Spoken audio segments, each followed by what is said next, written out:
بسم اللہ الرحمن الرحیم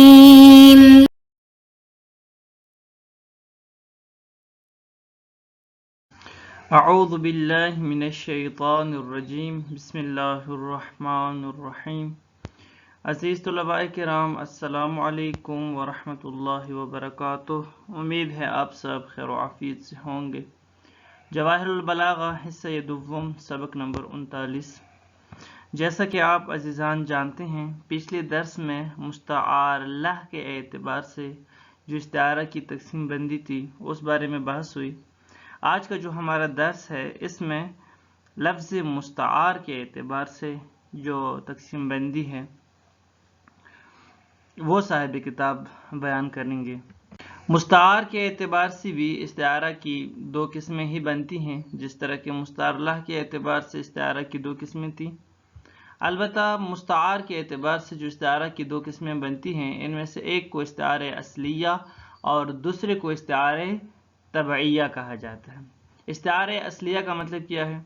استعارہ اصلیہ کا مطلب یہ ہے کہ اگر لفظ مستعار اسم جامد ہو تو اس قسم کے استعارہ کو استعارہ اصلیہ کہا جاتا ہے، یعنی جہاں پر بھی جس استعارہ میں بھی لفظ مستعار اسم جامد استعمال ہو جائے تو وہاں پر استعارہ اصلیہ ہوگا۔ اب اس کو استعارہ اصلیہ کیوں کہا جاتا ہے؟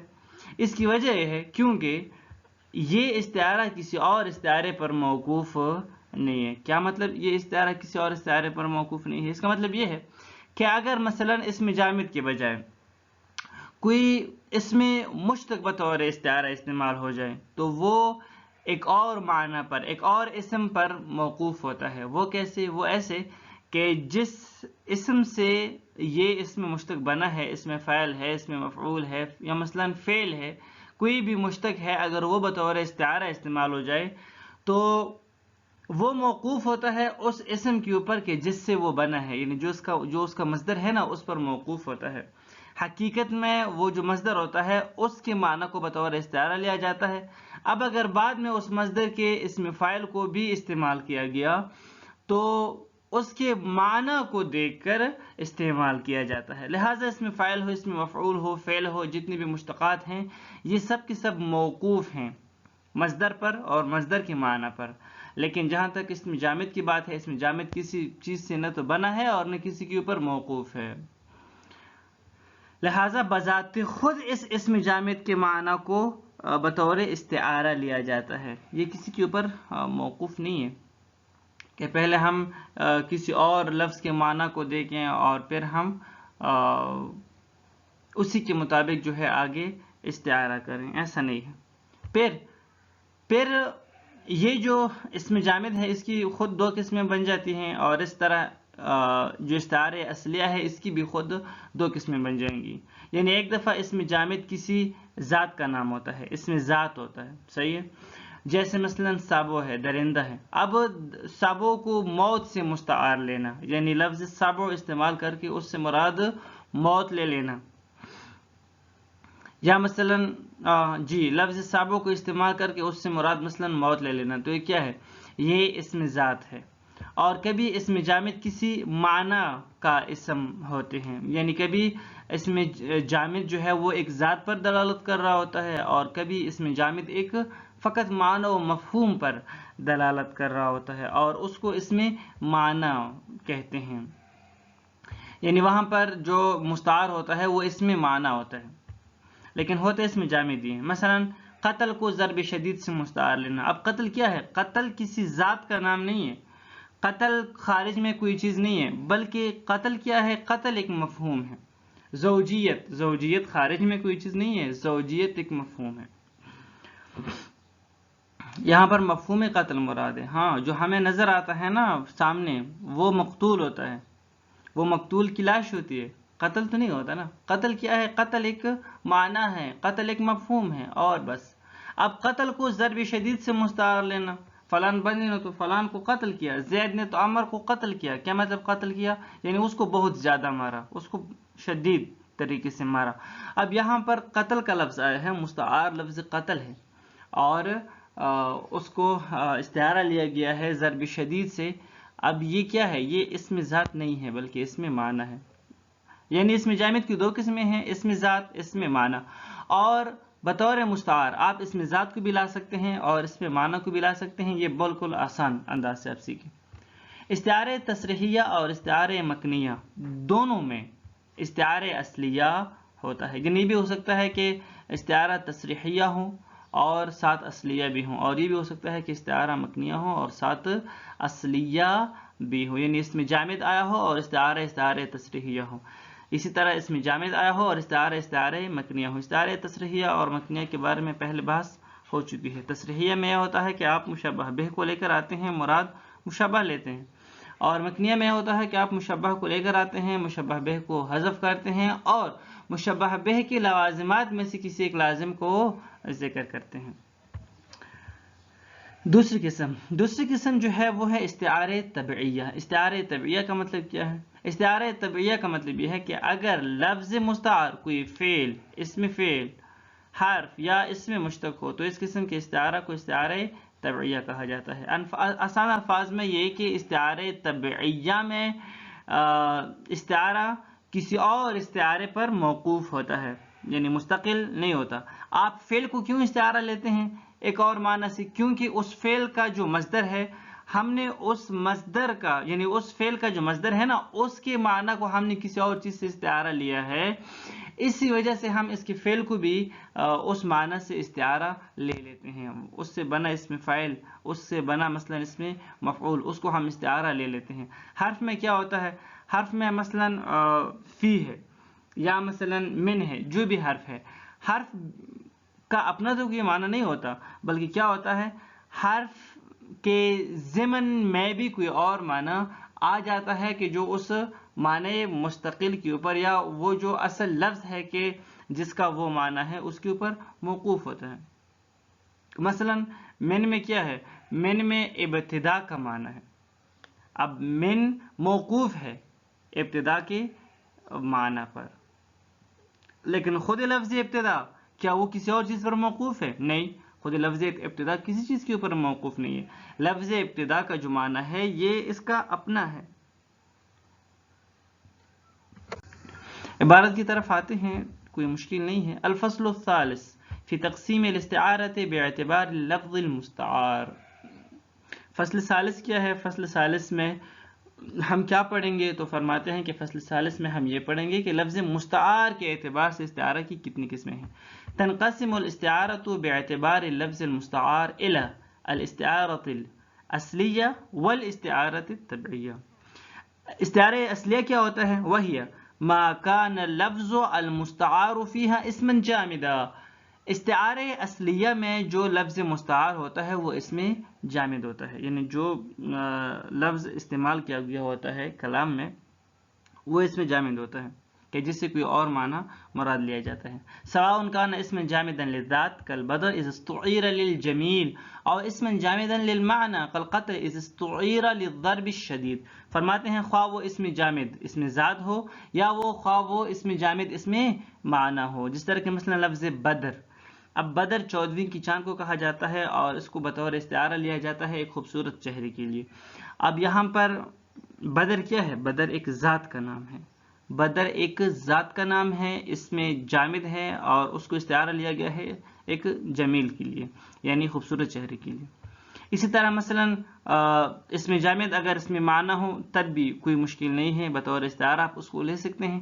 مثلا قتل، جس طرح کہ مثلا قتل کو آپ استعارہ لیتے ہیں ضرب شدید کے لیے. زید نے عمر کو قتل کیا، کیا مطلب؟ یعنی زید نے عمر کو بہت زیادہ مارا. اب یہاں پر قتل کو آپ نے بطور استعارہ لیا ہے اور یہ لفظ مستعار ہے اس مثال میں، تو یہ کیا ہے؟ لفظ قتل یہ اس میں معنی ہے، اس میں جامد ہے اور اس میں معنی ہے. وتجریان فی کل من التصریحیۃ والمکنیہ.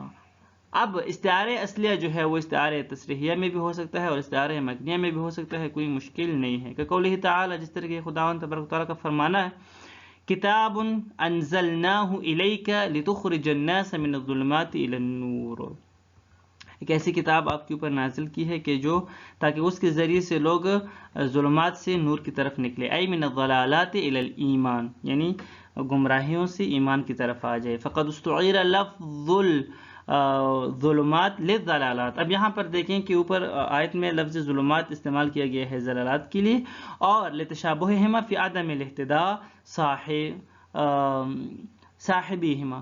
اب یہ ظلمات اور ضلالات ان دونوں میں مشابہت کیا ہے؟ مشابہت یہ ہے کہ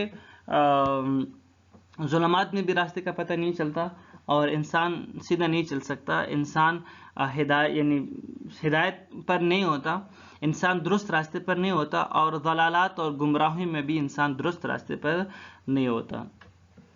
وَكَذَلِكَ اسْتُعِيرَ لَفْظُ النُّورِ لِلْإِيمَانِ. اسی طرح اسی ہی آیت میں لفظ نور کو ایمان کے لیے بطور استعارہ لیا گیا ہے لتشابہہما فی الہدایت، کیونکہ ان دونوں میں کیا ہے؟ ہدایت. کیا مطلب ہدایت؟ یعنی جب روشنی ہو تو اس میں آپ بالکل ٹھیک طرح راستے پر جا سکتے ہیں، آپ کے لیے کوئی مشکل پیش نہیں ہوتی.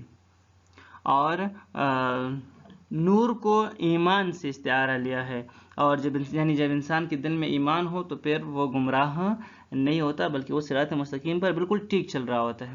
والمستعاران وہما الظلمات والنور. یہاں پر جو الفاظ مستعار ہیں وہ کیا ہیں؟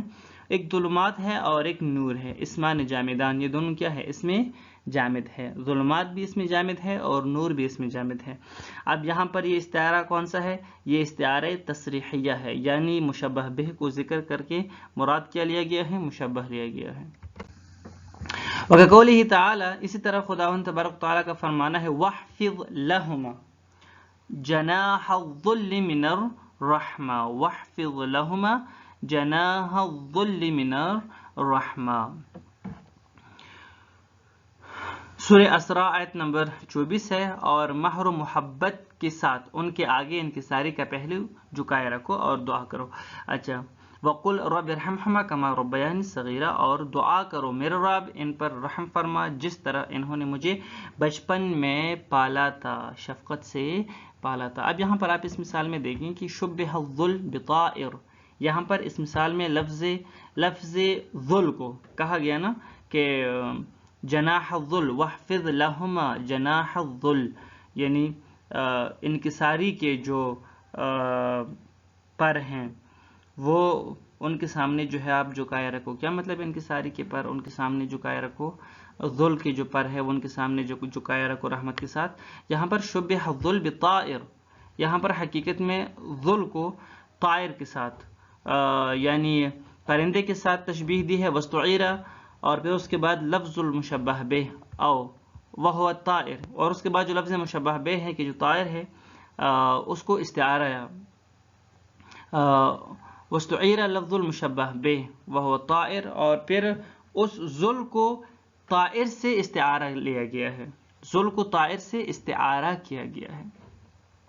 للمشبہ وَهُوَ الظل، کس لیے؟ مشبہ کے لیے کہ جو ظل ہے. علی طریق الاستعارۃ المکنیۃ الاصلیہ. اب یہاں پر کس انداز سے، کس طریقے سے ایسا کیا گیا ہے؟ استعارہ مکنیہ کے ذریعے سے، یعنی استعارہ مکنیہ بھی ہے اور اصلیہ بھی ہے. اصلیہ اس حوالے سے ہے کہ جو لفظ مستعار ہے وہ اس میں جامد ہے، اور استعارہ مکنیہ اس لحاظ سے ہے کہ مشبہ کو استعمال کر کے مشبہ بہ کو حذف کیا گیا ہے، مشبہ سے مشبہ بہ مراد لیا ہے، اور پھر مشبہ بہ کے لوازمات میں سے ایک لازم کو ذکر کیا گیا ہے کہ جو جناح ہے، جناح یعنی پر.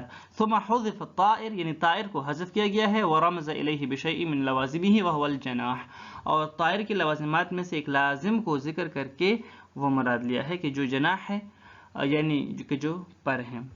وَكَقَوْلِ البختری، بختری کا کہ ایک شعر کو بھی بطور مثال لے کر آئے ہیں.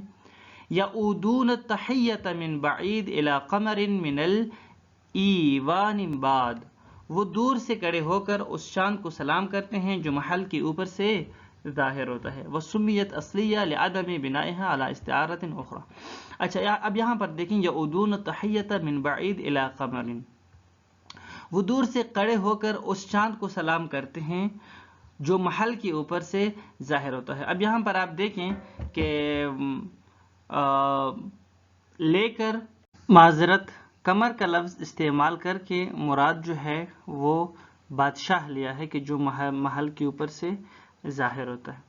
اب یہاں پر آپ ایک چیز کی طرف توجہ کریں کہ اگر ہم یہ تصور کریں کہ قمر جو ہے وہ مشبہ بہ ہے، اور جو بادشاہ ہے وہ مشبہ ہے، اور اس بادشاہ کی تشبیہ جو ہے قمر سے دی ہے۔ قمر کا لفظ استعمال کر کے اس سے مراد وہ بادشاہ لیا ہے۔ اگر یہ ہے تو یہ پھر استعارہ مکنیہ نہیں بنے گا، بلکہ یہ پھر استعارہ تصریحیہ ہو جائے گا، کیونکہ مشبہ بہ کو استعمال کیا گیا ہے اور اس سے مراد مشبہ لیا گیا ہے۔ لیکن ہاں اگر ہم کیا کریں، ہم یہ تصور کریں کہ نہیں، یہاں پر الٹ کیا ہے انہوں نے، یعنی تشبیہ مقلوب کی ایک صورت آپ سمجھیں کہ انہوں نے بنائی ہے، کہ وہ کیسے، وہ ایسے کہ بادشاہ کو قمر سے تشبیہ نہیں دی ہے، بلکہ قمر کو بادشاہ سے تشبیہ دی ہے، یعنی انتہائی مبالغے کی پیش نظر، انتہائی بہت زیادہ مبالغے کی پیش نظر انہوں نے الٹ کیا ہے، بادشاہ کو مشبہ بہ قرار دیا ہے اور قمر کو مشبہ قرار دیا ہے۔ مقصد وہی ہے لیکن مبالغہ ہے، یعنی بہت زیادہ مبالغہ ہے، بہت زیادہ مبالغے کے تحت انہوں نے ایسا کیا ہے۔ تشبیہ مقلوب کی طرح اگر ہم اس کو قرار دیں تو پھر یہ استعارہ مکنیہ اصلیہ بن جائے گا، کہ ہم سمجھیں کہ یہاں پر قمر جو ہے وہ مشبہ ہے، لیکن من ایوان بعد، یعنی محل کے اوپر سے ظاہر ہونا، یہ محل کے اوپر سے بادشاہی ظاہر ہوتا ہے، اور یہ بادشاہی کے مثلا لوازمات میں سے ہم اس کو قرار دیں، اور یہاں پر ہم کہیں کہ مراد، یعنی استعمال تو لفظ قمر کیا ہے لیکن اس سے مراد بادشاہ لیا ہے، وہ اذ المنیۃ انشبت اسفارہا، اس طرح، یعنی منیت سے مراد سبو لیا ہے۔ تو یہاں پر بھی اگر ہم یہ اس طرح تصور کریں گے کہ یہاں پر قمر سے مراد بادشاہ لیا ہے، لیکن قمر کو بطور مشبہ استعمال کیا گیا ہے، اور بادشاہ کو بطور مشبہ بہ استعمال کیا گیا ہے، تو پھر یہاں پر استعارہ مکنیہ اصلیہ بن جائے گا، وسمیت اصلیۃ لعدم بنائها علی استعارۃ اخرى۔ اس کو اصلیہ کیوں کہا جاتا ہے؟ اس لیے کیونکہ یہ کسی اور استعارے پر موقوف نہیں ہے، بلکہ بذات خود اس کا جو معنی ہے اسی کو ہی استعارہ کے طور پر لیا جاتا ہے۔ ایسا نہیں ہے کہ ان کا کوئی جس چیز سے، مثلا جس مصدر سے یہ بنے ہیں، کیونکہ یہ تو کسی اور چیز سے نہیں بنتا نا، اس میں جامع تو وہی ہوتا ہے کہ جس سے اور چیزیں بنائے جا سکتے ہیں، لیکن وہ کسی اور چیز سے نہیں بنا ہوتا، تو لہٰذا اس لیے اس کو استعارہ اصلیہ کہا جاتا ہے۔ والسلام علیکم ورحمۃ اللہ وبرکاتہ۔